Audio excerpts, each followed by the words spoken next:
بسم اللہ الرحمن الرحیم۔ السلام علیکم ورحمۃ اللہ وبرکاتہ۔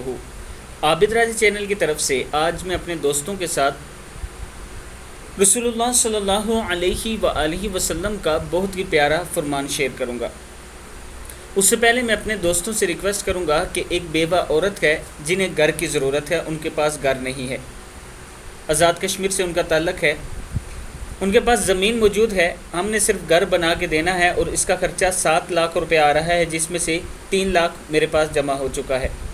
آپ دوست تعاون کریں، انشاءاللہ بہت جلد ان کا گھر بن جائے گا۔ یہ میرا واٹس ایپ نمبر اور ایزی پیسہ جائز کیش اسی پر موجود ہے، آپ دوست تعاون کر سکتے ہیں۔ تو شروع کرتے ہیں۔ بسم اللہ الرحمن الرحیم۔ رسول اللہ صلی اللہ علیہ وآلہ وسلم خیبر سے مدینہ واپس آتے ہوئے سیدہ صفیہ رضی اللہ تعالیٰ عنہ کے ساتھ اونٹ پر سوار تھے۔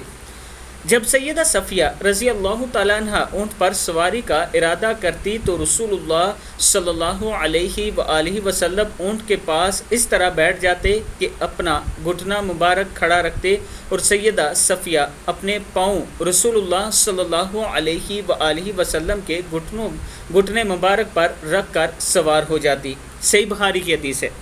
میں اپنے دوستوں سے گزارش کروں گا کہ اگر آپ دوست اپنے گھر کا ماحول چاہتے ہیں کہ اچھا ہو، آپ کے بچوں کی تربیت اچھی ہو، تو رسول اللہ صلی اللہ علیہ وآلہ وسلم کے اپنے بیویوں کے ساتھ وہ سلوک پڑھیں، وہ حسن سلوک پڑھیں جو کیا کرتے تھے۔ کتابوں میں آپ کو مل جائے گا کہ آپ صلی اللہ علیہ وآلہ وسلم اپنے گھر میں اور گھر سے باہر اپنی بیویوں کے ساتھ اور اپنی بچیوں کے ساتھ کس طرح رہتے تھے اور کس طرح گفتگو کرتے تھے۔ اگر ہم سب دوست اس کو فالو کریں، اگر ہم سب دوست اس پر عمل کریں تو ہمارا گھر جنت بن سکتا ہے۔ السلام علیکم ورحمۃ اللہ وبرکاتہ۔